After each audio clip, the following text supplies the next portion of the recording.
Welcome. Welcome to Who's Your Neighbor? I'm Terry McGill and I'm coming to you live from Portland, Oregon.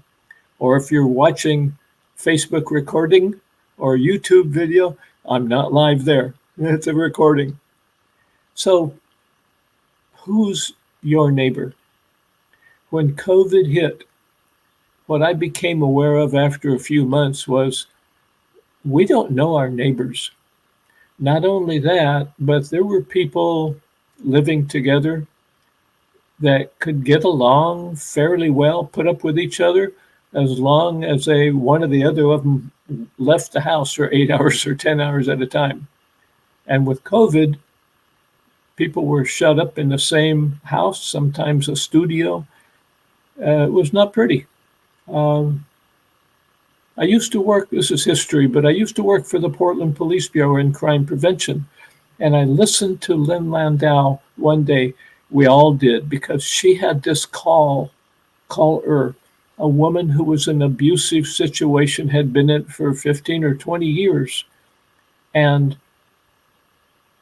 it it was so riveting, so sad, so unreal for most of us. And she chose to stay in it, in the relationship, to put up with it because she didn't think she would be able to survive otherwise.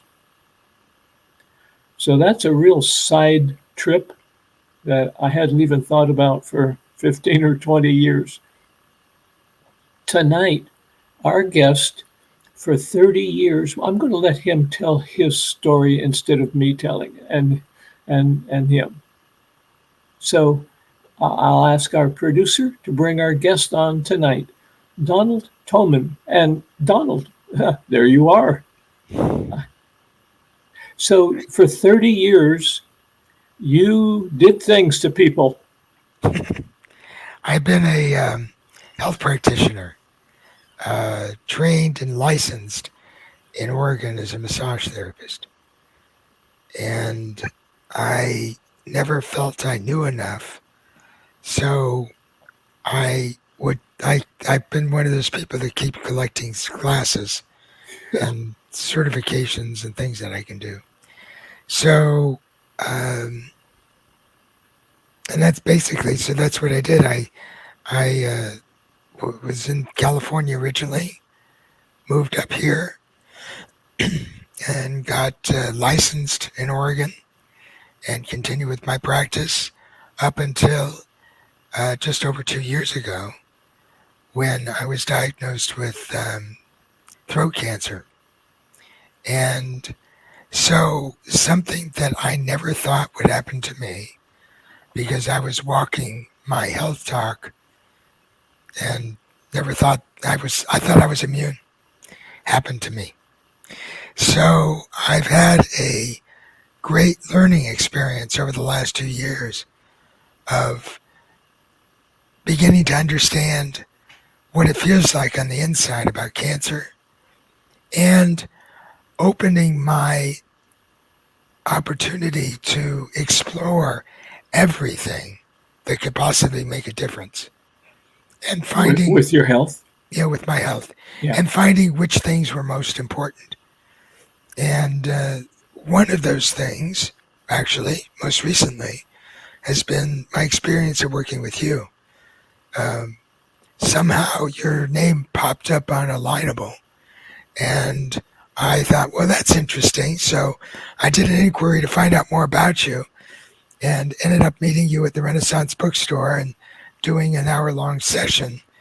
And it was very remarkable and felt, I don't know what we did exactly, except that it felt like it was absolutely the right thing to do.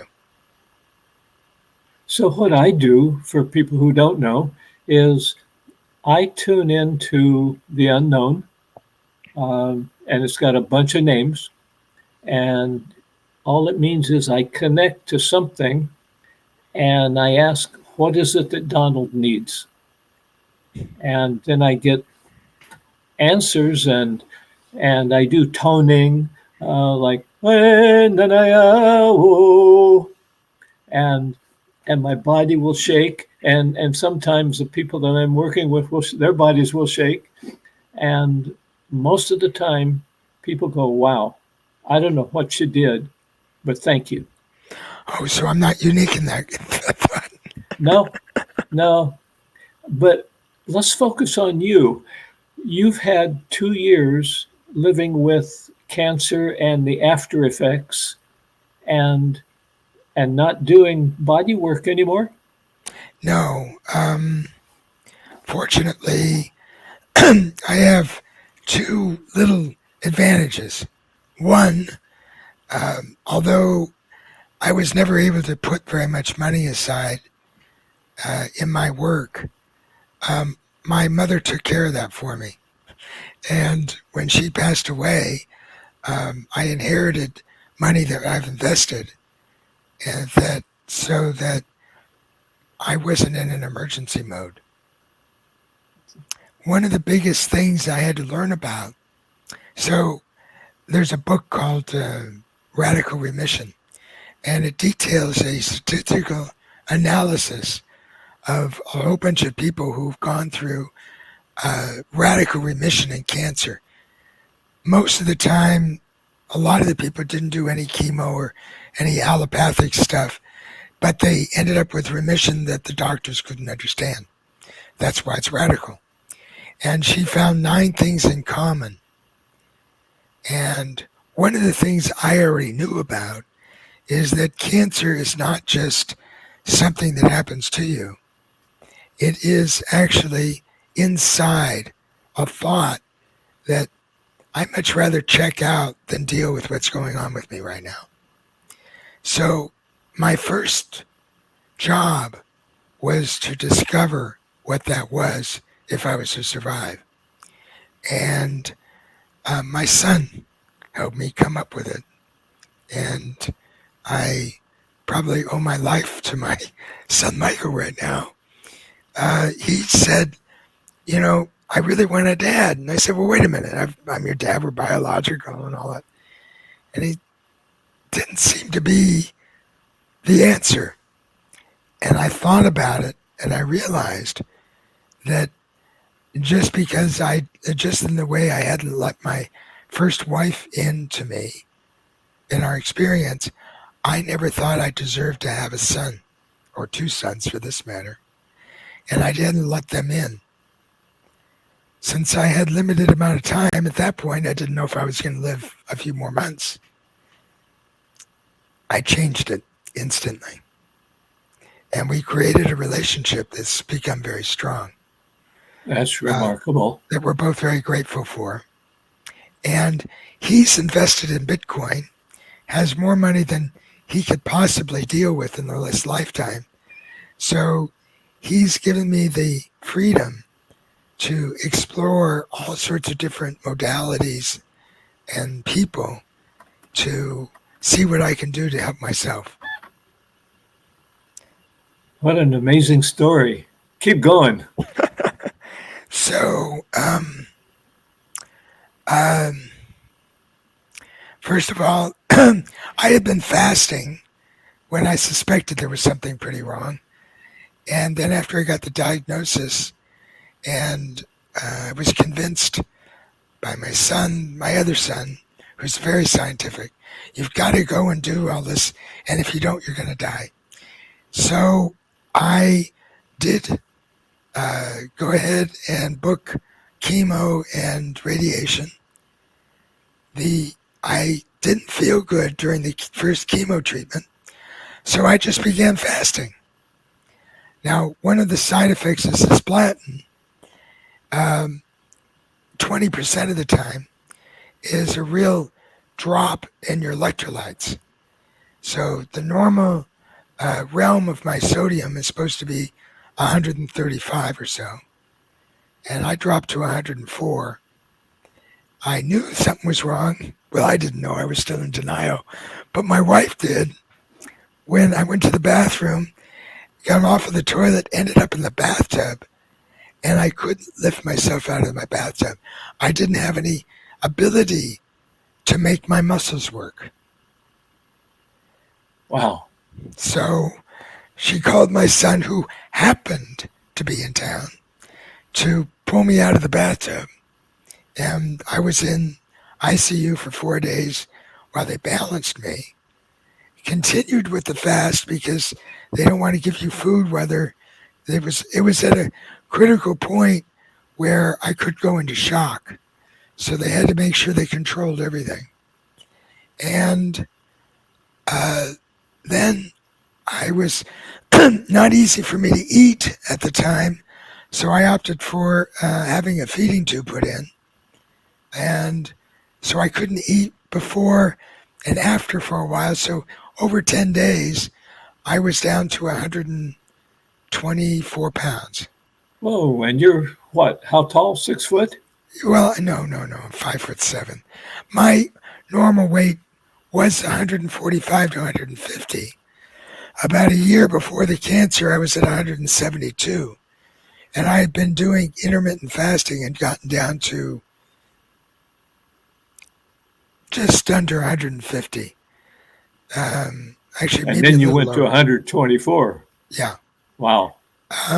So the significance of that is that my body, but the doctors don't tell you this, by the way, and most of them didn't know.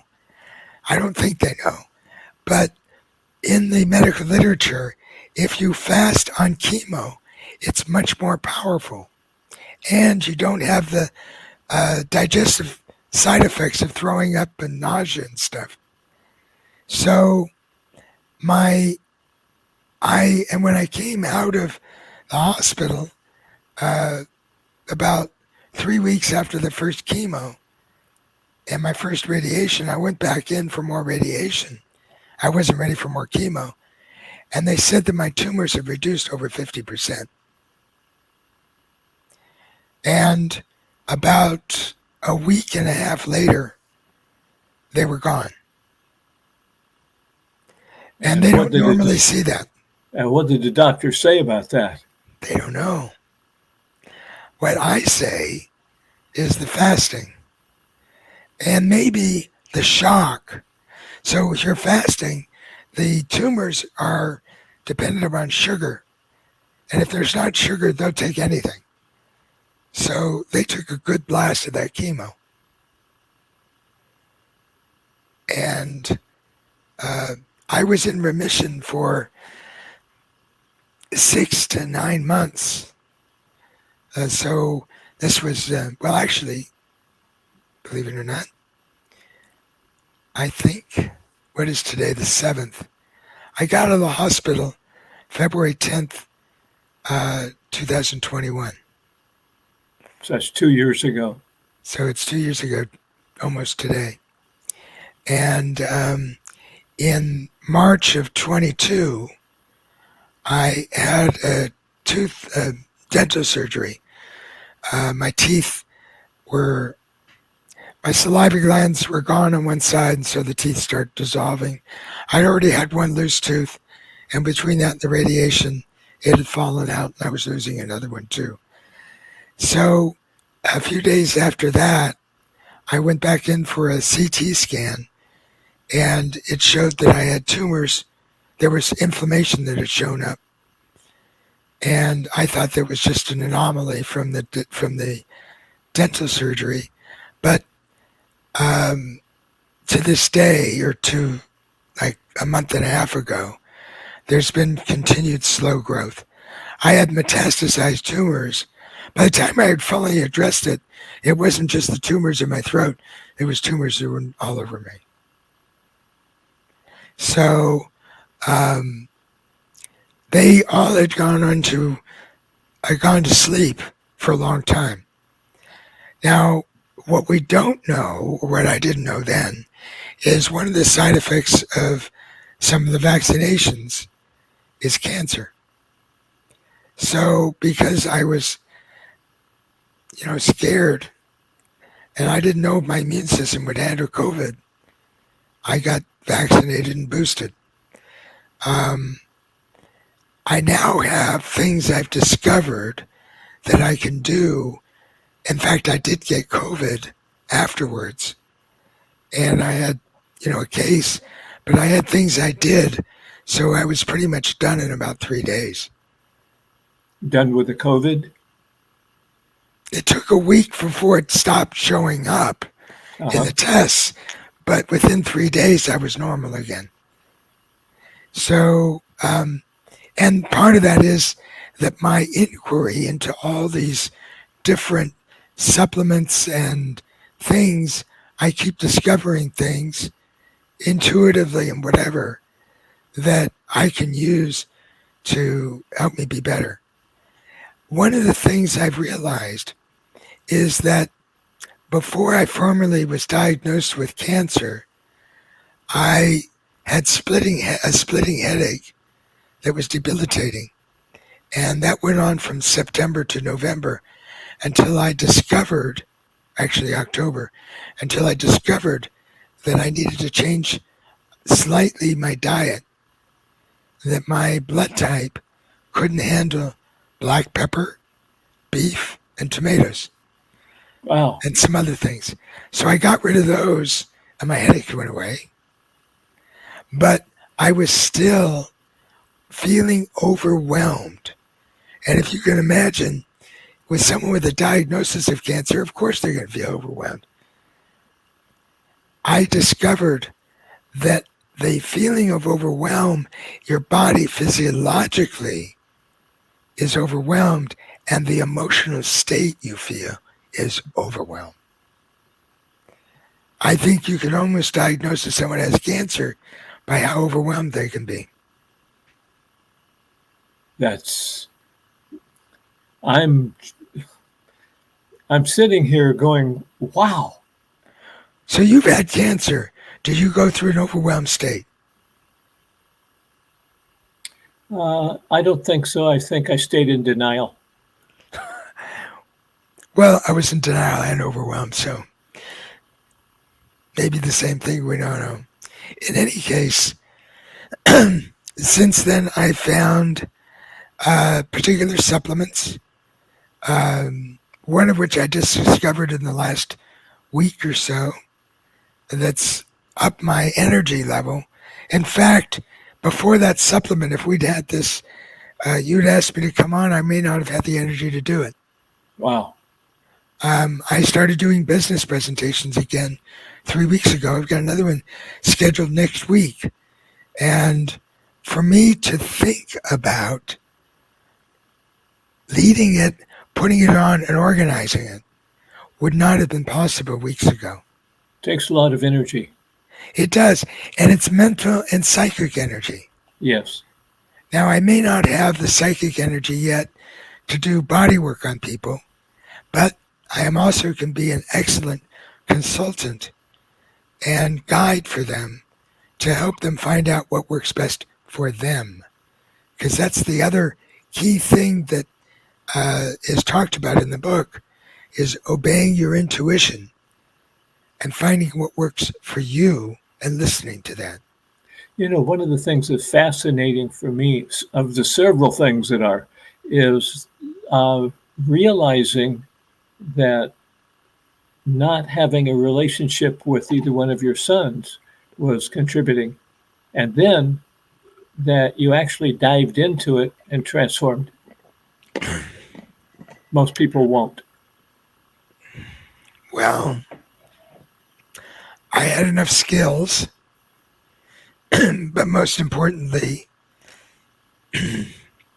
I had people praying for me already. People I knew from my businesses had prayer groups and stuff, so I probably had a lot of stuff on my side that helped.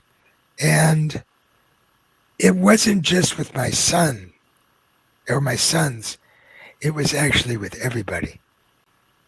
But I could see it there first.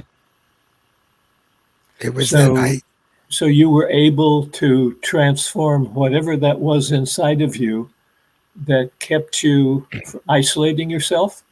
Yeah, and it was more like I didn't think enough of myself. In fact, there may be people who watch this and will nod their heads and they'll know for sure. I've been marketing products, And I would harangue people about products, but the product wasn't what was important. If they bought the product, then maybe they would be okay with me. I needed them to like the product so that I was okay. And I it it cost me a lot, and I never had really been able to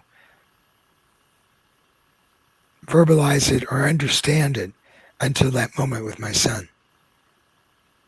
I realized if it was my son and it was with my ex-wife, my former wife, I don't know, it may have been, it was also with my present wife, but if it was that far, it must be with everyone. So it means that I'm working at changing every relationship in my life. Wow. Congratulations. Thank you. So they say that these physical illnesses that you go through are opportunities for transformation. Yeah. And you can either complain, lament, resist it, And or die. say, when am I going to get out of this? Right. And what am I learning? And there's many people that say, my wife actually had open heart surgery 4 months ago. Whoa. And our dog was having problems standing up. She felt like falling down. All these things were going on more recently, but still she said, my God, you've been through a lot. And I said, it's just the journey that we're on. It's just a journey. And, there's no limitations about it. You just You're do what beginning you're doing. to sound like Ram Dass. No, you sound like Ram Dass. I'm learning. But I had been through a serious back injury when I was in my mid-30s. And I had looked transformed actually a lot of who I was and what I was doing at that point. In fact, that was the genesis of me becoming a body worker, was that shift. Before then, I'd worked in the bicycle industry for 20 odd years. And I tried to go back to the bike industry when I was better, but it didn't stick. I needed to do what I'm doing, what I began to do. So now my goal is to empower people with the information and the insight. I don't know if insight's the right word, the compassion to allow them to find out how to heal themselves. So instead of me being a body worker doing it for them, I need to be a person that can teach and help them do their next thing. That's admirable. Thank you. Especially from you. I take that very deeply. You have gone through so much. Boy. So, where do we go from here? What are you going to do tomorrow? Well, I have a presentation in a week. Tomorrow, actually, the Tiger Chamber of Commerce, is it tomorrow? Oh, no. Tomorrow morning is a Healthcare Alliance meeting that's twice a month where healthcare's practitioners get together and network with each other and stuff. So that's tomorrow morning. And the following morning is a speed networking, and I'm a table sponsor, and I have products, and I'll be meeting with a whole bunch of people and putting the word out about what I'm doing now. Wow. Well, I don't wish you luck, because there's a Chinese proverb. I can't remember the Mandarin term for it, but has to do with crisis. And every crisis, yeah, it's either a disaster or an opportunity, and it depends on the person's response to it. And welcome, Mr. Opportunity. Yeah. The most exciting thing that I'm working with right now, there is a new emerging technology of electroceuticals. These are things, Electroceuticals, like these pharmaceuticals, but not. these are using low frequencies that are similar to the Earth's magnetic field to accelerate healing and to help your body heal.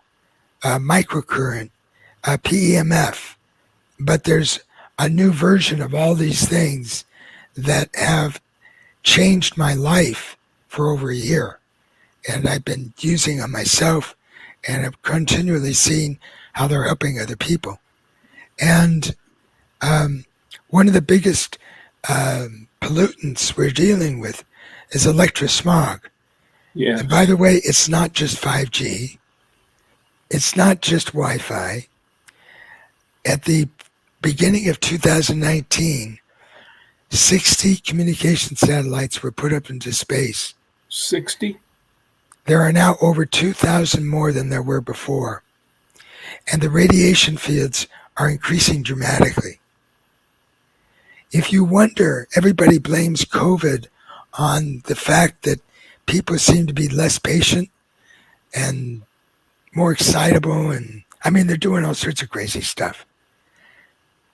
That's the effect of electronic pollution. I experienced it firsthand. In my bicycle career, I've had several head injuries.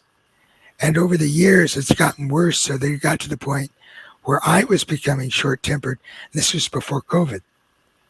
And through the application of products to help neutralize the electronics that I was around, I got my life back and saved my marriage. Since then, the effects have gotten more pronounced. And so I keep looking for the newer or the better things to work with this. And so over the last year, I've had a whole new version of all these things. And I'm realizing if you're expecting one thing to save your butt from the electrosmog, you're wrong. You have to put together a lifestyle of many things: nutrition, special water, and devices to help your body thrive in these types of environment. It's not going away anytime soon. In fact, the goal is to have 45,000 of these satellites up there. 45,000? Yeah, You won't have to. You won't I have was to have. surprised when you said 2,000. Yeah. And in the 1998, they established the Iridium communications network with satellites. There were only 73. The birds stopped flying. People who had carrier pigeons had their carrier pigeons get lost and wouldn't leave the roost. Wow. This went on for a while. I don't know if it went on until they shut the system down, because they eventually ran out of money and shut it down, or whether the birds adapted somewhat. But there are many instances in our natural world where the increase of radiation has shown a dramatic change in people's health. But there are also people that want to deny it, or because they make money on the cell phone sales, they're not, or they're putting out disinformation, which is most likely. Every time someone comes out and says cell phones can cause cancer and there's a study, you will see on the internet instantly very not too slick videos on YouTube, but they look like they're just somebody who's a regular person poo-pooing the whole thing. But if you think about it, how come they came out with so much stuff so soon? You realize they're getting paid for what they're doing. Donald, you have opened up a Pandora's box of questions and opportunities.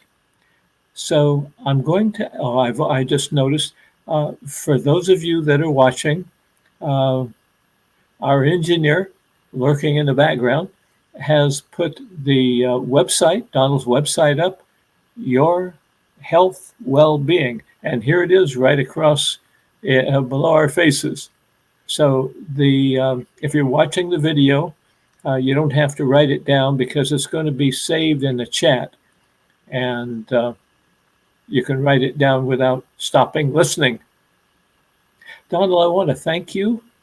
I had no idea that of maybe 10% of what you shared here tonight.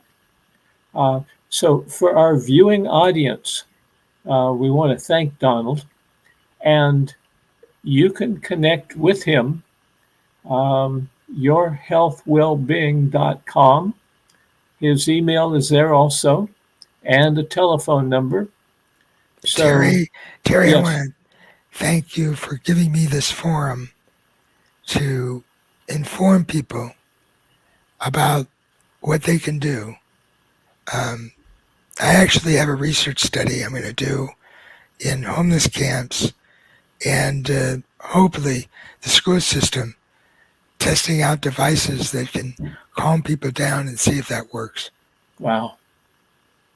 Well, I'm really grateful. Who's Your Neighbor? This show is about finding out who our neighbors are, and we discover things that we didn't know anything about a lot of the time. So, Donald, I want to thank you. We've run our string for tonight, and thank you so much. I'm going to be mulling over and probably emailing you or calling you and asking more questions for follow-up. For our viewing audience, thank you for watching tonight or whenever you're watching, wherever you are around the world, because I know that these are viewed on and on. Next week, we invite you to come back, and if you can't show up at 7:30 on a specific time in Portland, Oregon, or up and down the West Coast on a Tuesday night, then they're recorded on Facebook.